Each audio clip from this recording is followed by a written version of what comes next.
નેપાળમાં વિરોધ કરી રહેલા જૈનજીની આ તસવીરો તમે અચૂક જોઈ હશે. તમારા મનમાં સવાલ થતો હશે કે જૂની વાતોને શા માટે ઉખેડવામાં આવી રહી છે. જૂની વાત કરવા પાછળ એક સોલિડ કારણ રહેલું છે. હવે માહિતી સામે આવી છે કે નેપાળમાં જૈનજીને ઉશ્કેરીને સરકાર ઉથલાવવાનું કાવતરું અમેરિકાએ જ રચ્યું હતું.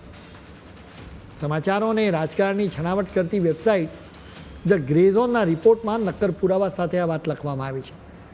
ધ ગ્રે ઝોને લીક થયેલા કેટલાક ડોક્યુમેન્ટ્સ મેળવ્યા છે.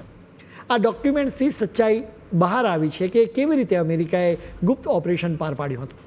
આ ડોક્યુમેન્ટ્સથી સ્પષ્ટ થઈ જાય છે કે નેપાળના જૈનજીના કેટલાક નેતાઓને ફંડ આપવામાં આવ્યો હતો. એના પછી ઝડપથી આ જૈનજીને સરકારની વિરુદ્ધ મેદાનમાં ઉતારવામાં આવ્યા હતા. આ ડોક્યુમેન્ટ મુજબ અમેરિકાએ નેશનલ એન્ડોમેન્ટ ફોર ડેમોક્રેસી અને ઇન્ટરનેશનલ રિપબ્લિકન ઇન્સ્ટિટ્યૂટ જેવી સંસ્થાઓનો ઉપયોગ કર્યો.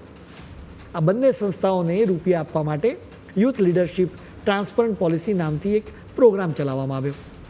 આ પ્રોગ્રામ માટે લાખો ડોલરનું રોકાણ કરવામાં આવ્યું. કાગળ પર બતાવવામાં આવ્યું હતું કે તેઓ તો યુવા નેતાઓને તૈયાર કરવા માગે છે. હકીકતમાં આ પ્રોગ્રામ હેઠળ યુવા એક્ટિવિસ્ટને વિરોધ પ્રદર્શન કરવાની સ્ટ્રેટેજી અને સ્કિલ્સ શીખવાડવામાં આવી હતી. એટલે કે પોતાના જ દેશને કેવી રીતે સળગાવો એની બકાયદા તાલીમ આપવામાં આવી હતી. ધ ગ્રે ઝોનના રિપોર્ટ મુજબ જુલાઈ 2021થી જૂન 2022 સુધી આ પ્રોજેક્ટ ચાલ્યો હતો. તેનું શરૂઆતનું બજેટ $3.5 લાખ હતું. આ પ્રોગ્રામ હેઠળ નેપાળમાં એક્ટિવિસ્ટનું એક નેટવર્ક ઊભું કરવા પર ભાર મૂકવામાં આવ્યો હતો. અમેરિકા નેટવર્ક દ્વારા નેપાળમાં સત્તા પર રહેલા લોકો પર દબાણ ઊભું કરવા માંગતું હતું, જેથી નેપાળ સરકાર અમેરિકાના ઇશારે જ ચાલી શકે. સાથે એ પણ ઈરાદો હતો કે નેપાળની સરકાર ચીન અને ભારતની વાત બિલકુલ ન સાંભળે. આ રિપોર્ટમાં દાવો કરવામાં આવ્યો છે કે નેપાળની સરકારે સોશિયલ મીડિયા રાઇટ્સને બ્લોક કરવાનો આદેશ આપ્યો. ત્યારે અમેરિકાને એક તક દેખાઈ, કેમ કે એ સમય સુધીમાં આ પ્રોગ્રામ હેઠળ આ એક્ટિવિસ્ટ તૈયાર થઈ ચૂક્યા હતા. અમેરિકાના ઇશારે આ એક્ટિવિસ્ટે નેપાળને સળગાવ્યું. આ યુવાનો તરત જ હિંસક બની ગયા હતા. જો ખરેખર નેપાળના યુવાનોને સોશિયલ મીડિયા પર પ્રતિબંધ કે પછી નેપાળમાં ભ્રષ્ટાચારની સામે વાંધો હોય તો તેઓ સેમી ઓટોમેટિક રાઇફલ્સ લઈને તો ન જ ઉતરે.